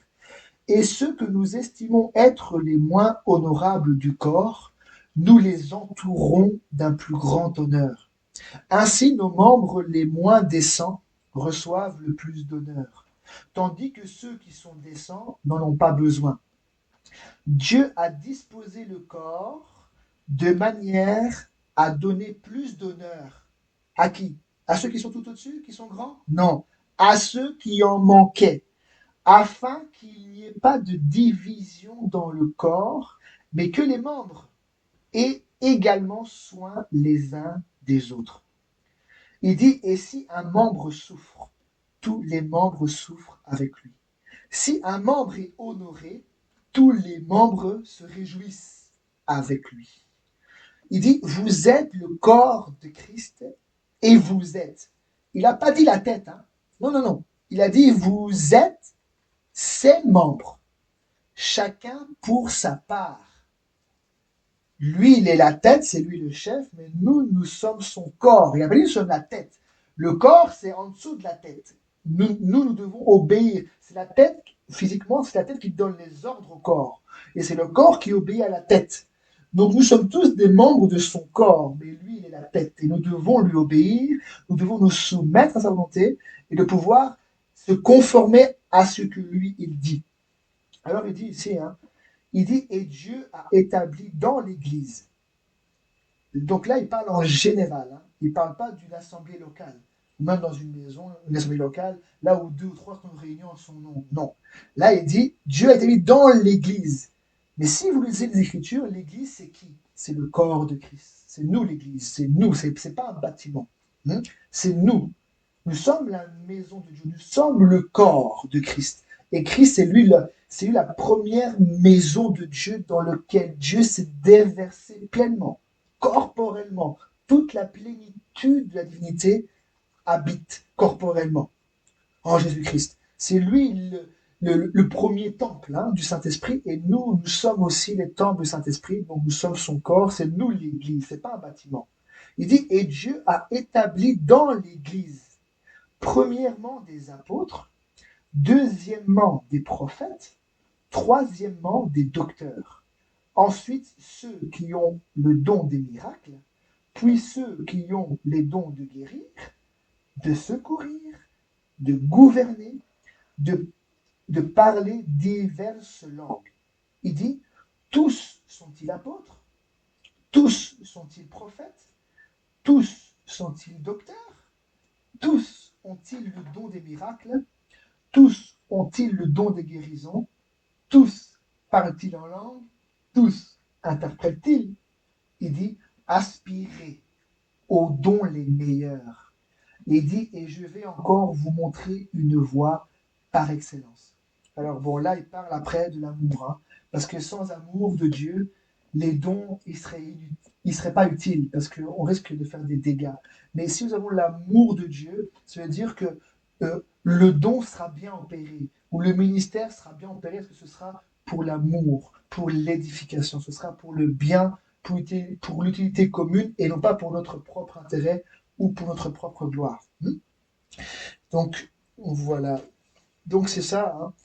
Donc, on voit que Dieu a un plan.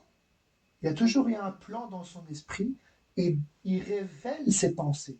Parce que comme nous avons un esprit, c'est grâce à notre esprit que Dieu nous a donné un esprit humain que nous pouvons imaginer, nous pouvons penser, nous pouvons même représenter des choses dans notre esprit. C'est pour ça que parfois, je sais pas moi, il y a par exemple une personne qui aimerait bien construire une maison, et il voit dans son esprit, il imagine, j'aimerais bien une maison plein pied avec 5 chambres, une salle de bain, ceci, cela, et il va aller voir un architecte. Et ces pensées qui sont invisibles, ces pensées, il va les donner à l'architecte, et lui, l'architecte, des pensées qui sont invisibles, qui étaient au départ dans son esprit, deviennent maintenant sur un papier, ça devient un plan. Et de ce plan-là, maintenant, on va donner ça au constructeur pour que ça puisse être construit selon la pensée, en fait, de la personne qui va devenir propriétaire. Et c'est ce que Dieu fait. Lui, il a des pensées dans son esprit. C'est pour ça qu'on dit l'esprit de Dieu. Il a ses pensées à lui, il a son architecture, il a sa manière de voir, et il veut nous la transmettre, et que nous puissions nous conformer à ses pensées, ça veut dire à sa volonté, sur le fondement, sur l'Église, comment les choses sont faites, et ça, c'est son œuvre. Mais il veut, non pas comme dans toutes les églises, qu'on dit église, les bâtiments, là où les hommes ont institué leur manière de voir, que ce soit les différentes confessions dites chrétiennes, chacun fait à sa manière. Mais ce que Dieu s'est choisi, ce que Dieu appelle dans le monde entier à porter son nom, lui, il veut les inférer dans son corps, pour que n'importe où ils soient des membres de son corps. Par exemple, je prends l'exemple, Paul, sur le chemin de Damas, au départ c'était un persécuteur, un religieux. La lumière vient, la lumière le frappe. Il dit, qui es-tu, Seigneur? Il dit, je suis Jésus que tu persécutes. Maintenant, va là-bas. Et là-bas, Dieu maintenant, dans là-bas où ce disciple était, il s'appelait Ananias. Il n'était pas dans un bâtiment. Mais Dieu lui a parlé. Il dit, va là-bas dans telle rue, tu vas croiser tel homme, etc. Tu vas prier pour lui, pour que ses yeux s'ouvrent. Et cet homme-là, qui était dans un endroit quelconque, pas un endroit bien précis religieux, mais dans un endroit quelconque, il a entendu Dieu lui parler, c'était un saint disciple, pour pouvoir exécuter un ordre et une mission, pour pouvoir même baptiser Paul et prier pour lui pour que ses yeux s'ouvrent, parce qu'à cause de cette lumière, il a été aveugle, il avait des écailles sur ses yeux. Donc c'est ça que Dieu veut. Il veut que nous soyons des membres de son corps. Mais son corps n'est plus sur la terre, il est ressuscité. Et il veut que nous soyons des membres de son corps par le Saint-Esprit. Et partout où nous sommes, il veut qu'on soit des instruments. Pas seulement dans un bâtiment où on se réunit, non, partout. Et le but, ce n'est pas qu'il y ait certaines personnes, des serviteurs ou des gens qui ont un ministère, qu'il c'est eux qui sont des serviteurs et les autres ne sont pas les serviteurs et par lesquels les autres, Dieu n'agit pas. Non, il dit à chacun.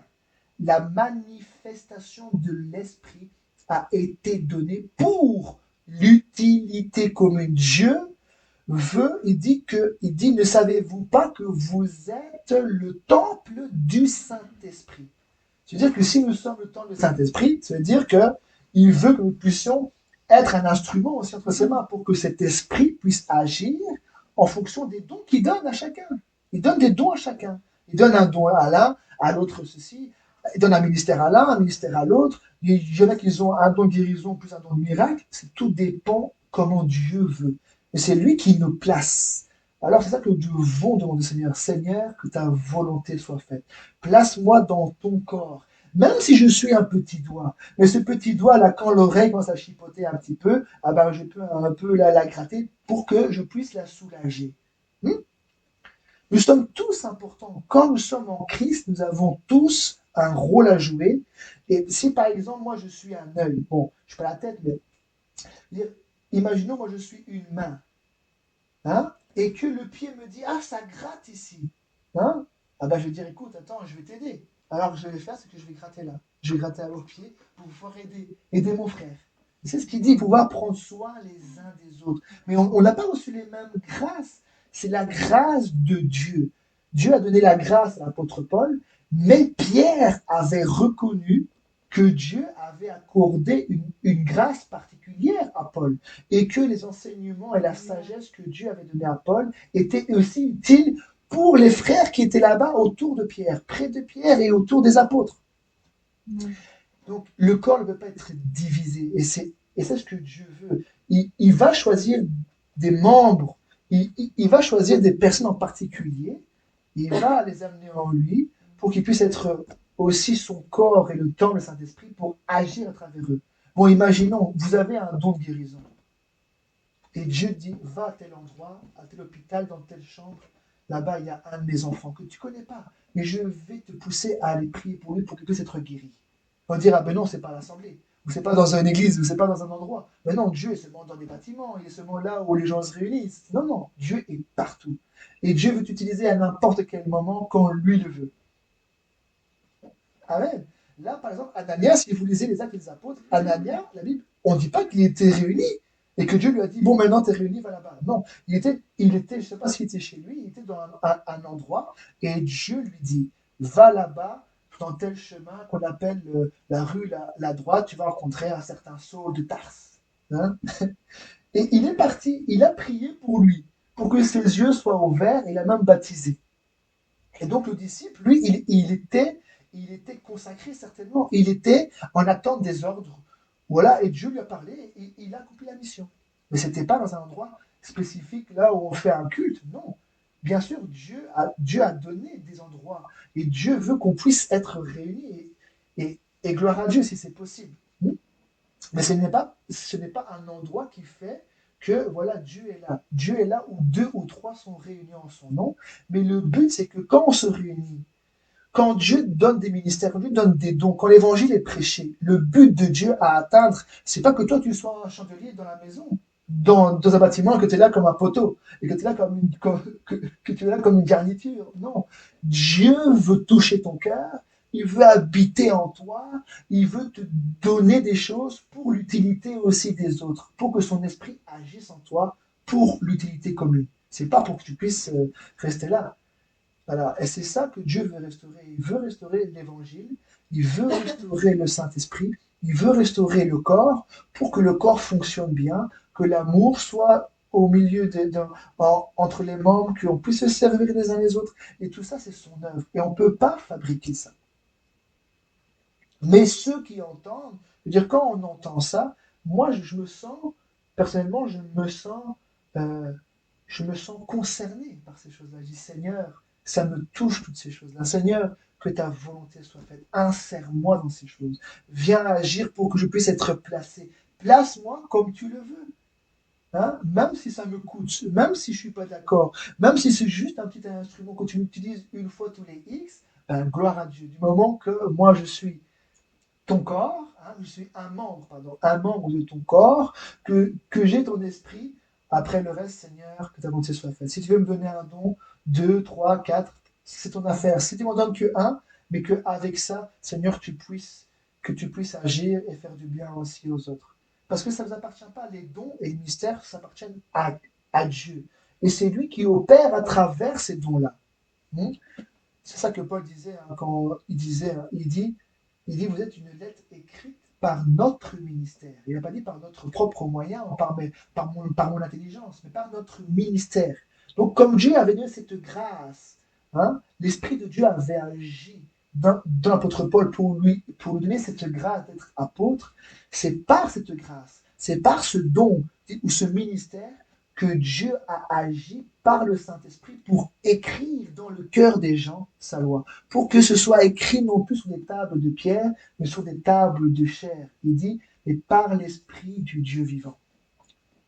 Donc c'est ça que j'avais envie de partager avec vous, c'est dans mon cœur, et ce sont des choses qui restent dans mon cœur, ça fait un petit temps, ce sont des choses qui restent dans mon cœur depuis certains mois, et en parlant de toutes ces choses-là, je veux montrer à travers les Écritures que cette Bible-là, ces Écritures-là, ça ne vient pas des hommes.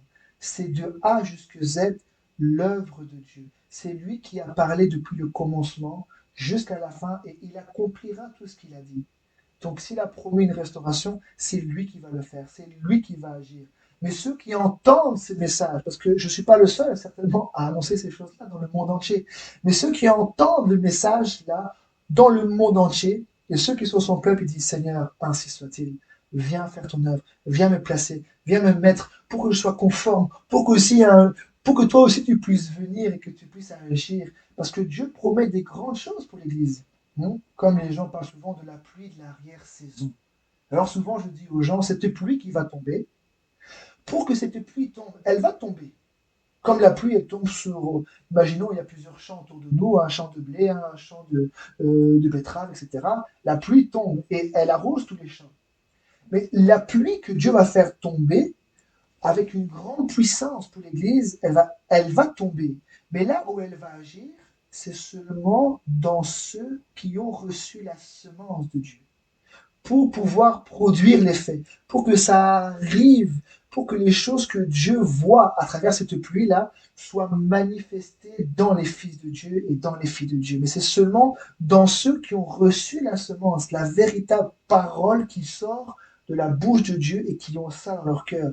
Alors quand la pluie va tomber, certainement les gens, le monde entier va voir des choses merveilleuses. Déjà aujourd'hui, les gens rendent témoignage qu'il y a des miracles, qu'il y a des prodiges, qu'il y a des pécheurs qui se convertissent, des gens qui étaient au plus bas fond des pécheurs, des grands pécheurs, hein, tous pécheurs, mais voilà que des gens ont fait ceci et cela, mais Dieu m'a visité et Dieu m'a pardonné. Il a enlevé tous mes péchés, il a changé ma vie, il a fait en sorte que ma vie passe des ténèbres à la lumière et qu'aujourd'hui je puisse suivre la sainteté, que je puisse vivre pour lui et vivre pour être saint. Et ça, ce sont des miracles.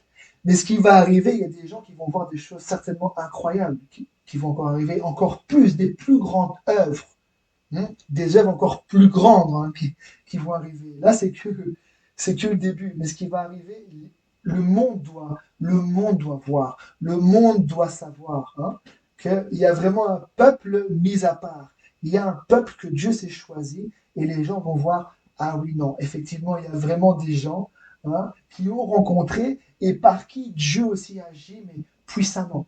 Là, Dieu agit, mais certainement que les gens vont voir des choses incroyables. Avant que Jésus revienne nous chercher, certainement que Dieu va déployer une très grande puissance dans son Église. Déjà, dans les années 1906, là-bas, dans le réveil d'Azusa Street, au temps de William Seymour, des gens ont vu des bras repoussés. Des bras repoussés. Les aveugles voient, les oreilles entendre, les sourds entendent. Tout ça, ce sont des choses. Puisque Jésus a fait ses œuvres, il dit, puisque moi j'ai fait ces œuvres-là, vous en ferez de plus grandes. Mais pas par nous-mêmes, mais par l'action du Saint-Esprit. Il dit, ce n'est ni par la puissance, ce n'est ni par la force, mais c'est par mon esprit, dit l'Éternel. C'est lui qui agit. C'est lui qui a toujours agi et il agira. Il agira jusqu'à la fin. Amen. Que Dieu vous bénisse richement. Que Dieu vous bénisse richement.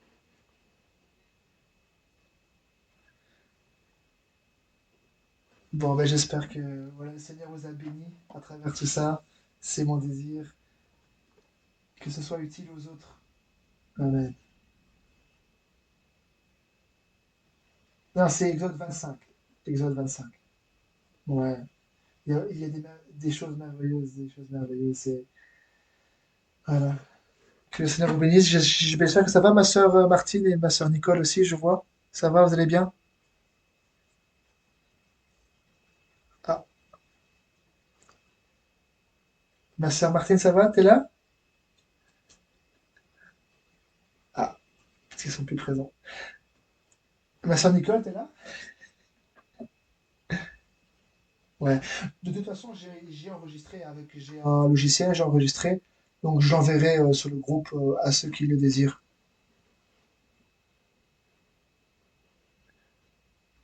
D'accord. Ah, voilà, ma sœur Nicole, t'es là. Et ma sœur Martine aussi, elle est là? Bon, ben, j'espère que ça vous a fait du bien et que le Seigneur puisse comment dire, puisse arroser toutes ces paroles-là et que cela puisse avoir un effet dans la vie de tout un chacun pour que nous puissions être placés par lui, que nous ne puissions pas faire nos propres plans, nous ne puissions pas faire nos propres œuvres ou notre propre chemin. Dire Seigneur, inclus-moi dans ce que tu fais. Inclus-moi dans ce que tu fais, dans ton dessein à toi. Pas dans mes pensées à moi, mais inclus-moi dans ce que toi tu veux. Mm. Mm. Ben, on peut prier ensemble si vous voulez, après on va se quitter. Mm. Ok.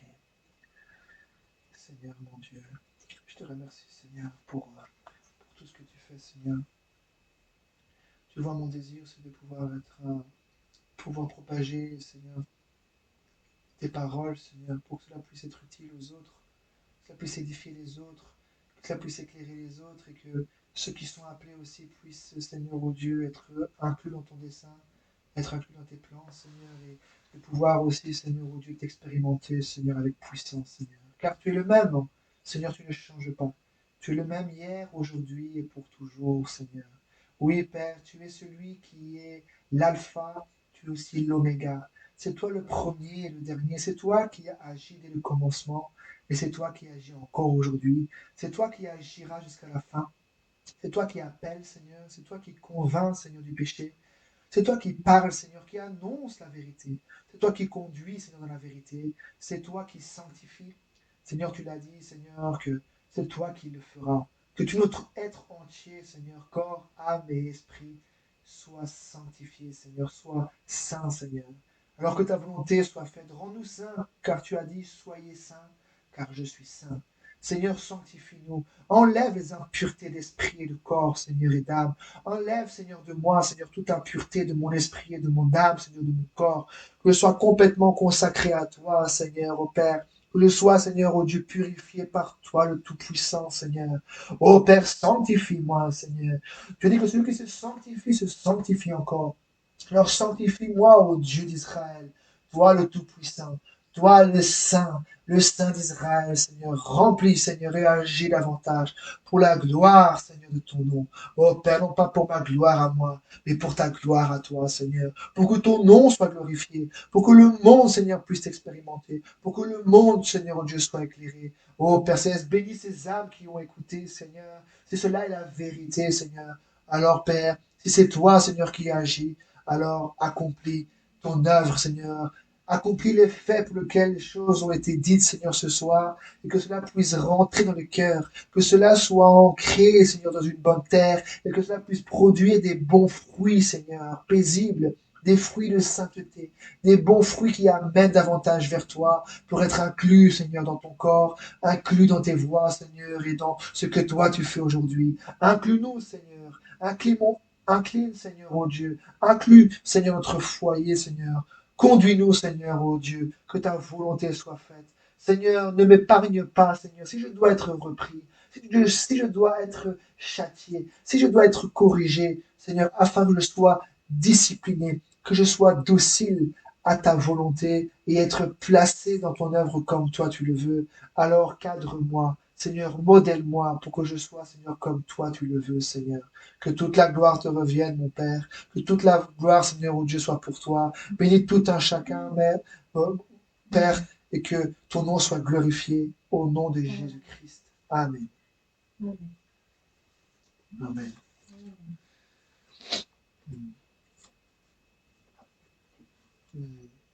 Que le Seigneur vous bénisse richement.